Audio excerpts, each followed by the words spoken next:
Dealings with the Dead, number 60. Much has been said and written of late, here and elsewhere, on the subject of intramural interment, burial within the walls or confines of cities. This term, though commonly employed by British writers, is wholly inapplicable in all those rural cities which have recently sprung up among us, and in which there are still many broad acres of meadows and pasture, plowland and forest. In these almost nominal cities, the question must be in relation to the propriety of burying the dead, not within the confines, but in the more densely peopled portions, in the very midst of the living. I have an opinion firmly fixed and long cherished upon this important subject, and considering myself professionally an expert in these matters, I shall devote the present article to their consideration. There is no doubt that a cemetery, from its improper location, are the mass of putrefying material, which the madness or folly or avarice of its proprietors has accumulated there, or from the indecent and almost superficial deposition of half-buried corpses, may become, like the burden of our sins, intolerable. It is not less certain that it may become a public nuisance, not merely in the popular sense, but legally, and as such, indictable at common law.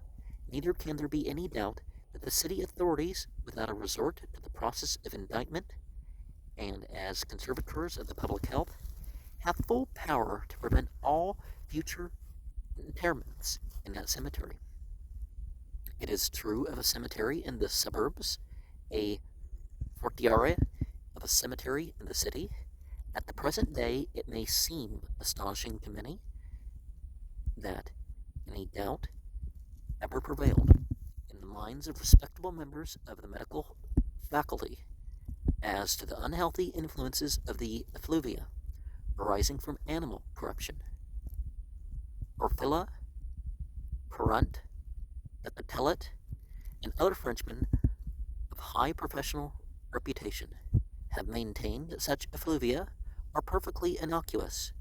It seems to be almost universally agreed at the present day to reject such extraordinary doctrines entirely, although it is admitted by the highest authorities that the exhalations from vegetable corruption are the more pernicious of the two. So far as the decision of the question concerns the remedy by legal process, it is of no absolute importance. The popular impression that exhalations of any kind cannot constitute a public nuisance, and the technical import of these words, unless those exhalations are injurious to health, is erroneous. Lord Mansfield held this not to be necessary, and that it was enough if the air were so affected as to be breathed by the public with less comfort and pleasure than before. Interment beyond the confines of the city was enjoined some 1800 years ago. It was decreed in Rome by the 12 Tables, hominum mortuum in urbe ne sepelito. A writer in the London Quarterly Review, volume 73, page 446, has written very ably on this interesting topic. He supplies some facts of importance connected with the history of interment. 381 of the Common Era, the Theodosian Code forbade all interment within the walls of the city, and even ordered that all the bodies and monuments already placed there should be carried out. 529 of the Common Era, the first clause was confirmed by Justinian. 563, the Council of Brogg decreed that no dead body should be buried within the circle of the city walls. 586, the Council of Auxerre decreed that no one should be buried within their temples. 827, Charlemagne decreed that no person should be buried in a church. 1076, the Council of Winchester decreed that no person should be buried in the churches. 1552, Latimer on St. Luke 7:2 says that the citizens of Nain had their burying places without the city, and I do marvel that London, being so great a city, hath not a burial place without, and so on. 1565, Charles Borromeo, the good bishop of Milan, ordered the return of the ancient custom of suburban cemeteries.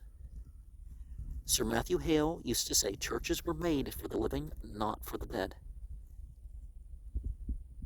The learned Anthony Rivet observed, I wish this custom which covetousness and superstition first brought in were abolished, and that the ancient custom were revived to have burying places in the free and open fields without the gates of cities. In 1832, 15 archbishops, bishops, and others, ecclesiastical commissioners in London, recommended the abolition of all burials in churches. Islam doesn't allow the burial in places of worship, but it doesn't stop the disbelievers from making their own choices, right? It just says this is something we don't believe is right. And Surah 18 is an example of that disbelievers put a shrine over the grave, that sort of thing. It doesn't say that that's what you're supposed to do. And it says these people being sectarian and stuff about it too. At great expense, the city government of Roxbury have judiciously selected a spot eminently beautiful and remote from the peopled portion of the city for the burial of the dead. The great argument, the manifest motive, was a just regard for the health of their constituents. To continue much longer and grow much greater, may not the question be respectfully asked with some little pertinency? What has become of that just regard? Surely there is no lack of power. In 1832, the government of Boston said to the town of Roxbury, not in the language of David to Moab, thou shalt be my washpot, but thou shalt be the receptacle of our offal, of all that is filthy and corruptible within our borders. The city government of Boston went extensively then into the carrion and garbage business and furnished the provant for a legion of hogs. The property of an influential citizen of Roxbury, this awful hoggery was located on the road, now called East Street. The carrion carts of the metropolis of New England, redundo et manendo, dropping filth and fatness as they went, became an abominable nuisance. And as Commodore Trunnion beat up to church on his wedding day, so every citizen, as soon as he discovered one of those aromatic vehicles drawn by 6 or 8 horses tossing up their heads and snorting sympathetically, was obliged to close-haul his nose and struggle for the weather gauge. Then again, the proprietor of this colossal hogsty, with his burnery of bones and other fragrant contrivances, created a stench unknown among men since the bituminous conflagration of the cities of the plain, Sodom and Gomorrah, and which terrible stench, in the language of Sternhold and Hopkins, came flying all abroad, in the keeping of the varying wind, this aria cattiva like that from a graveyard, surcharged with half-buried corpses, visited from day to day every dwelling and nauseated every man, woman, and child in the village. 4 town meetings were held upon this subject. Roxbury calmly remonstrated. Boston doggedly persisted, and at last patience, having had its perfect work, the carry-on carts, while attempting to enter Roxbury, were met by the yeomanry on the line and driven back to Boston, Chief Justice Shaw having refused an application for an injunction. The complaint was brought before the grand jury of Norfolk. Bills were found against the owner of the hogs and the city of Boston. My learned and amiable friend, the late John Pickering, then the city solicitor, defended them both with great ability, and the present Judge Merrick, then county attorney, opposed the whole Swinish concern with the spirit of an Israelite and the power of a rabbi. Usually not the same groups, right? Because Sephardic and Ashkenazi are not of Northern Semitic ancestry. The owner of the hogs in the city of Boston were both duly convicted, and entering into a written obligation to sin no more in this wise, and the indictment was held over them for a reasonable period until they had given satisfactory evidence of their sincerity. In the testimony of Dr.